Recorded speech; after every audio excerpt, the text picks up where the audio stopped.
Doctor Zakir, যে এমন কোন গুনাহ বা পাপ কাজ কি আছে যেখানে আল্লাহ আমাদের তওবা কবুল করবেন না? যদি আল্লাহ সুবহানাহু ওয়া তাআলার ক্ষমাশীলতা আর দয়ার কথা বলেন, পবিত্র কোরআনে যতগুলো সূরা আছে তার একটা বাদে প্রত্যেকটা সূরার শুরুতে আছে বিসমিল্লাহির রহমানির রহিম, দয়াময় পরম দয়ালু আল্লাহর নামে শুরু করছি। প্রত্যেকটা সূরা, শুধুমাত্র সূরা তওবা অধ্যায় নম্বর 9 বাদে।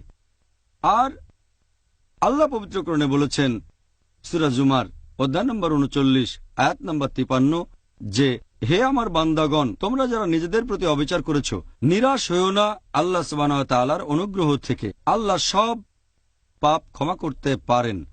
আল্লাহ তিনি তো ক্ষমাশীল এবং পরম দয়ালু। এখানে আল্লাহ বলেছেন তোমরা যে পাপই করো আল্লাহ সুবহানাহু ওয়া তাআলা সব পাপ ক্ষমা করে দিতে পারেন, শুধু যদি তোমরা তওবা করো। যদি সঠিকভাবে তওবা করো, যদি ক্ষমা প্রার্থনা করো, ইনশাআল্লাহ আল্লাহ ক্ষমা করে দেবেন। আমাদের প্রিয় নবী মুহাম্মদ সাল্লাল্লাহু আলাইহি সাল্লাম বলেছেন, এই সহিহ হাদিসটার উল্লেখ আছে ইবনে মাজায়, হাদিস নাম্বার 4251। আমাদের নবী বলেছেন যে প্রত্যেক আদম সন্তান তারা পাপ করে, সবচেয়ে ভালো সে যে তওবা করে। পাপ করার পরে যদি তওবা করেন আপনি সবচেয়ে ভালো। তওবা করা খুবই গুরুত্বপূর্ণ। এই হাদিসটা আছে তিরমিজিতে, হাদিস নাম্বার 3540। আমাদের নবী মুহাম্মদ সাল্লাল্লাহু আলাইহি ওয়াসাল্লাম বলেছেন যে আল্লাহ বলেছেন, হে আদম সন্তান, তোমরা যে পাপই করো আমি তোমাদের সব পাপ ক্ষমা করব। যদি তোমাদের পাপ আকাশের মেঘ পর্যন্ত পৌঁছায় আমি তোমাদের ক্ষমা করব। আমার কাছে দয়া ভিক্ষা করো, আমি ক্ষমা করে দেব। আরেকটা হাদিসের উল্লেখ আছে সহিহ মুসলিমে, হাদিস নাম্বার 6246। নবী মুহাম্মদ সাল্লাল্লাহু আলাইহি ওয়াসাল্লাম বলেছেন যে আল্লাহ বলেছেন, যদি তোমরা সারা দিন রাত পাপ করো আর ক্ষমা প্রার্থনা করো আমি তোমাদের ক্ষমা করব। আমার কাছে ক্ষমা চাইলে আমি তোমাদের ক্ষমা করব। এটা উল্লেখ আছে সহিহ বুখারীতে, খণ্ড নম্বর 8, হাদিস নাম্বার 5999। সে সময় কিছু যুদ্ধবন্দীদের মুক্তি দেওয়া হয়েছিল, বেশিরভাগ ছিল শিশু আর মহিলা।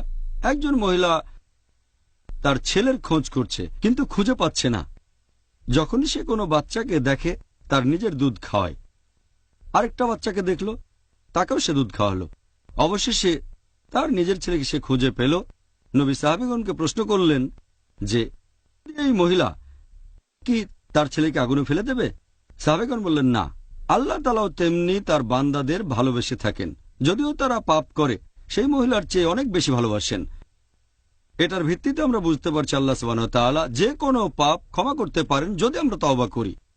আরেকটা উদ্ধৃতি দিচ্ছি, আল্লাহ পবিত্র কোরআনে বলেছেন সূরা নিসা অধ্যায় 4 আয়াত 48 যে আল্লাহ সুবহানাহু ওয়া তাআলা চাইলে যে কোনো পাপ ক্ষমা করেন, তবে তার সাথে শরীক করাকে কখনোই ক্ষমা করবেন না। এখানে বোঝানো হচ্ছে যদি কেউ শিরক করে আর তওবা করে মৃত্যুর আগে, জীবন শেষ হওয়ার আগে, ইনশাআল্লাহ আল্লাহ শিরকের গুনাহ ক্ষমা করে দেবেন।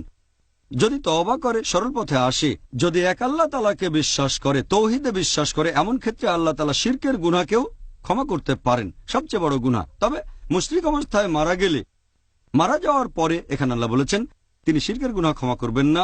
অন্য কোনো গুনাহ আল্লাহ চাইলে ক্ষমা করতে পারেন, তবে শিরকের গুনাহ কখনোই ক্ষমা করবেন না। এটা সবচেয়ে বড় গুনাহ। তাহলে আমরা বুঝতে পারছি যে আল্লাহ সুবহানাহু ওয়া তাআলা পরম দয়ালু এবং তার বান্দাদের পাপ ক্ষমা করে দিতে চান।